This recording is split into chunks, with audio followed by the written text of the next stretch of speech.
Olá, meus amores, tudo bem? Então, hoje nós vamos falar de tecnologia e saúde, o capítulo 6 do livro de vocês, de ciências, tá certo? Todo mundo acompanhando aí com o livro de ciências, para para a gente entender como é que funciona essa tecnologia em saúde, tá certo? Bora lá. Vamos falar primeiro das vacinas. As vacinas são substâncias constituídas por agentes patógenos, vírus ou bactérias que causam doenças, previamente atenuados ou mortos. Então, bora lá, deixa eu explicar melhor esse conceito.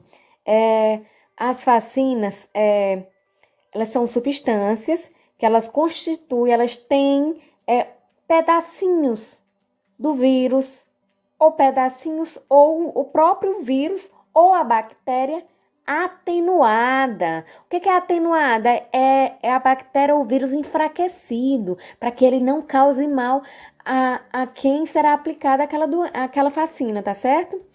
Então, a vacina é uma substância constituída por pedacinhos dos vírus ou bactérias que vão causar as doenças, ou o próprio vírus ou a bactéria enfraquecida ou morta. Essa vacina ela é injetada, ela é inoculada nos seres humanos. Para quê? A finalidade é estimular a resposta imunológica do organismo. E o que é essa resposta imunológica? É para criar uma memória no nosso corpo. Por quê? Porque aplicando aquele vírus enfraquecido ou aquela bactéria morta na gente, o nosso organismo vai criar uma memória imunológica. Ele vai começar a reconhecer aquele patógeno, aquele vírus ou aquela bactéria, tá certo? E se alguma vez você ou a pessoa que tomou a vacina tiver o contato com aquela bactéria ou aquele vírus, o seu organismo já vai reconhecer e já vai estimular o seu sistema imunológico a atuar contra aquele micro-organismo que causa doenças, tá certo? Então, como eu disse, o organismo passa a produzir anticorpos para lhe proteger daquele vírus e daquela bactéria, tá certo? Então, vamos lá. Aqui, ó, a foto da mocinha tomando uma vacina, recebendo uma vacina do profissional de saúde. Quando vocês forem tomar as vacinas, respeitem esse profissional, porque esse profissional ele tá atuando para a sua saúde, tá certo? Para prevenir doenças, tá certo, minha gente? Então, aceite a vacina, ela é dolorida, ela vai doer um pouquinho, mas os benefícios que ela vai trazer para a sua saúde são muito importantes. Então, nós vamos falar da história das vacinas. Os chineses já faziam uso dessa prática há 1000 anos atrás, há muito tempo atrás. E o precursor das vacinas, o pai das vacinas, é o Edward Jenner, em 1790. Desenvolveu a vacina para a varíola. Como foi que ele desenvolveu essa vacina? Ele prestou atenção que as mulheres que ordenhavam leite em vacas e que apresentavam feridas na mão decorrentes de uma doença causada pela vaca, que era a varíola dos bois, a varíola bovina. A pessoa que desenvolvia essa varíola bovina não pegava essa outra doença, a varíola que passava de humano para humano. E ele começou a prestar atenção que só as ordenhadoras que ordenhavam as vacas, que trabalhavam com as vacas, que acabavam pegando a doença das vacas, somente essas mulheres que não contraíam a doença varíola, a doença que normalmente era transmitida por humanos. Então, ele começou a observar isso. E ele teve uma ideia e teve os questionamentos certos. Ele disse: eu acredito que quem tem a doença varíola bovina não vai desenvolver a varíola humana. Então, ele fez um teste, tá certo? Qual foi o teste? Ele queria ver uma pessoa que nunca tinha contraído nem a varíola humana, nem a varíola bovina. Ele foi atrás de uma criança. O nome da criança era James Phipps, uma criança, um menino de 8 anos. Então, ele conversou com esse rapaz, com essa criança e com a mãe dele, lógico, e ele explicou, olha, eu vou fazer um procedimento em você e você nunca mais vai pegar a varíola humana. Você concorda? Aí o garotinho concordou. Então, o que foi que ele fez? Ele foi nas mãos das ordenhadoras lá de leite bovino, extraiu o pus das feridas delas e aplicou esse pus em pequenos cortes que ele fez nesse menino, tá certo? Aplicou o pus em cima desses cortes. E tempos depois, ele inoculou o vírus da varíola humana nessa mesma criança. E essa criança não desenvolveu a varíola humana. Então, com isso, ele desenvolveu a primeira vacina, tá certo? Foi Edward Jenner que desenvolveu a primeira vacina em 1790. Agora vai rodar um videozinho explicando melhor essa história e também a importância das vacinas, tá bom? Eu quero que vocês prestem muita atenção nesse videozinho.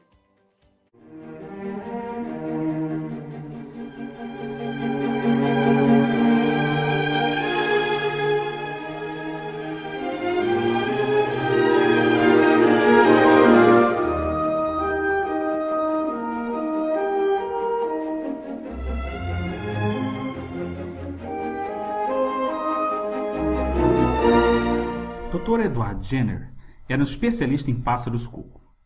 Ele também era um excelente cientista, porque ele fazia as perguntas certas.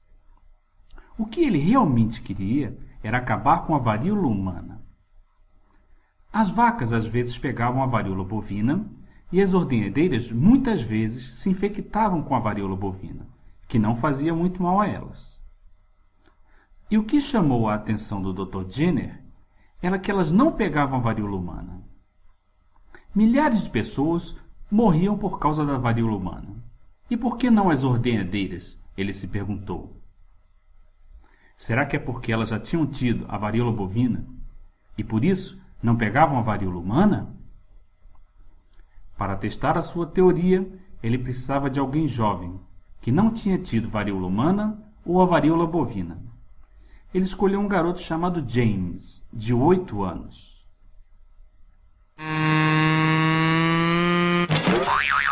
Ele disse para o garoto que faria com que ele não pegasse a varíola nunca e que isto não o machucaria muito. Então, ele retirou o pus das feridas das mãos das ordenhadeiras, que tinham varíola das vacas, e colocou em 2 pequenos cortes que ele fez no braço do menino. A varíola da vaca era chamada de vaccínia, por isso ele chamou a sua invenção de vacinação. Em alguns dias, James estava doente, com a varíola da vaca, mas ele logo melhorou. 6 semanas depois, o Dr. Jenner pegou pus de uma pessoa com varíola humana e aplicou na ferida do braço do menino. E ele não pegou a varíola humana. E viveu por muito tempo. Graças ao Dr. Jenner, hoje existe a vacinação para nos proteger de várias doenças. Como funcionam as vacinas? Você já reclamou de dor quando tomou alguma vacina? Saiba que essa dorzinha não é nada perto das doenças que ela ajuda a combater. As vacinas permitem ao nosso sistema imunológico conhecer alguns micro-organismos nocivos, como vírus e bactérias, e assim estimular a criação de anticorpos, sem que tenhamos que desenvolver a doença. Vacinas produzidas a partir de micro-organismos mortos ou das toxinas produzidas por eles são as mais seguras. mas são necessárias mais de uma dose para criar uma proteção prolongada. Já as produzidas com micro-organismos vivos enfraquecidos são as que melhor estimulam o sistema imunológico, necessitando apenas de 1 ou 2 doses e mantendo a imunização por muitos anos ou até mesmo pelo resto da vida. Continuando, agora nós vamos falar dos medicamentos. Medicamentos são substâncias utilizadas no tratamento de pessoas doentes. Ou seja, os medicamentos, eles tratam as pessoas, certo? Eles não previnem a doença, eles tratam. A pessoa está doente, com alguma doença, e ele vai ser utilizado para tratar aquela doença. Então, a finalidade dos medicamentos é curar, uma finalidade curativa. Tem alguns medicamentos que atuam apenas nos sintomas. Por exemplo, quando a gente está gripado e toma algum remédio, normalmente para a gripe, a gente toma remédio para os sintomas. Quais sintomas? Para o sintoma das febres, das dores no corpo, a gente vai tomar uma medicação para atuar nesse sintoma e não necessariamente na gripe, tá certo? Já outras medicações, outros medicamentos atuam no tratamento da infecção. Por exemplo, os antibióticos. Os antibióticos, eles foram desenvolvidos para matar as bactérias, ou seja, para curar as doenças causadas por bactérias. Os medicamentos, eles devem ser usados apenas com indicação e prescrição médica. Apenas os únicos profissionais da saúde que podem prescrever medicação para a gente ingerir é quem? São os médicos e os cirurgiões dentistas também podem fazer a prescrição, tá certo? De medicamentos. E quando eles prescreverem algum medicamento para você usar, vocês têm que seguir a dosagem correta e o período de uso. Normalmente, como é que eles colocam na receita? Eles colocam, você tem que tomar o remédio X. Se for um remédio líquido, ele vai colocar 20 ml. Ou se for um comprimido a cada 8 horas. Então, você tem que seguir a dosagem, que no caso que eu disse aqui, são 20 ml ou um comprimido, e o período de uso, que é de 8 em 8 horas ou de 6 em 6 horas, tá certo? Sempre tem que seguir a dosagem e o período de uso que foi indicado pelo médico ou cirurgião dentista, tá certo? Por quê? Porque foi estudado a dosagem e a quantidade suficiente de remédio que você tem que tomar para curar a doença e para você não sentir nenhum sintoma negativo daquela doença, certo? Sintoma negativo daquele remédio, aliás. Então, a automedicação, ela pode trazer riscos à saúde. O que é a automedicação? A automedicação é quando alguém toma alguma medicação ou remédio que não tenha sido prescrito pelo médico. Como não foi prescrito pelo médico, a pessoa talvez não vai saber os horários corretos, a quantidade correta e pode ser que isso traga riscos à sua saúde, tá certo? Então, aqui ó, a fotinha do rapaz, uma criança tomando aqui ó, a medicação dele no horário certo, na dosagem correta. Quando vocês se adoecerem e precisarem tomar medicamentos para ficarem bons e saudáveis novamente, vocês têm que aceitar, mesmo nem sempre os remédios terem um gosto agradável. Por que vocês têm que aceitar? Porque esse medicamento vai fazer com que seja curada a sua doença ou melhore os sintomas daquela doença. Então, é muito importante que vocês tomem os medicamentos no horário correto, tá certo? E na quantidade correta estabelecida pelos médicos e dentistas, tá bom? Então, quais são as diferenças entre vacinas e medicamentos? Bora lá. Normalmente, as vacinas, elas elas têm um intuito, uma finalidade única de prevenir as doenças, tá certo? Prevenir as doenças. Como assim? Você vai tomar a vacina para gripe H1N1. Se você tomar a vacina para essa gripe, você não vai ficar doente dessa gripe da H1N1. Por quê? Porque vai prevenir, você vai ficar um sistema imunológico prevenido contra aquela doença. Você não vai pegar mais aquela doença enquanto ela estiver no prazo daquela vacina, tá certo?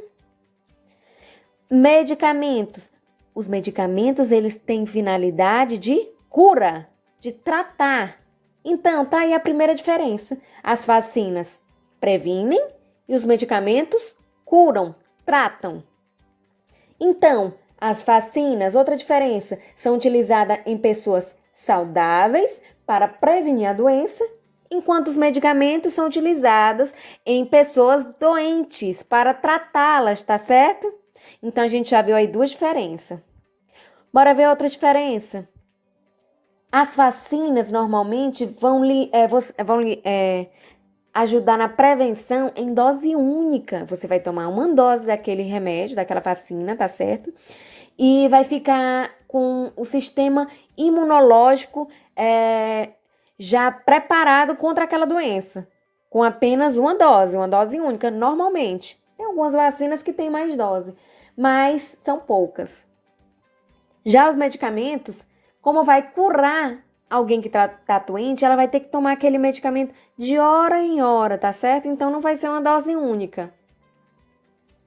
Então, essas são as principais diferenças entre vacinas e medicamentos, tá certo? Agora, no final do vídeo, após o término, a gente vai passar aqui um videozinho falando sobre os antibióticos e explicando um pouquinho mais sobre medicamentos, tá certo? Muito obrigada pela atenção de vocês. Espero que vocês tenham gostado da aula e dos vídeos informativos. E eu espero que vocês estejam fazendo essas atividades em casa, tá certo? Hoje vai mais uma atividade para vocês fazerem. Um abraço, minha gente!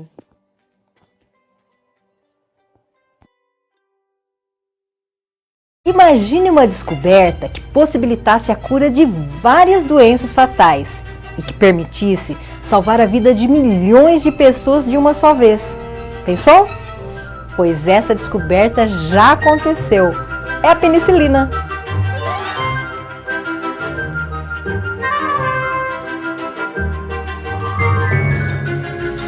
Penicilina é um remédio tão fantástico que seus efeitos chegaram a ser comparados a um milagre.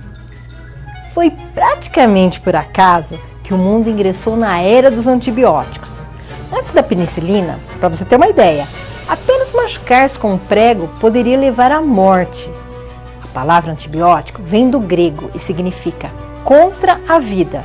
Não contra a nossa vida, é claro, mas contra a vida das bactérias.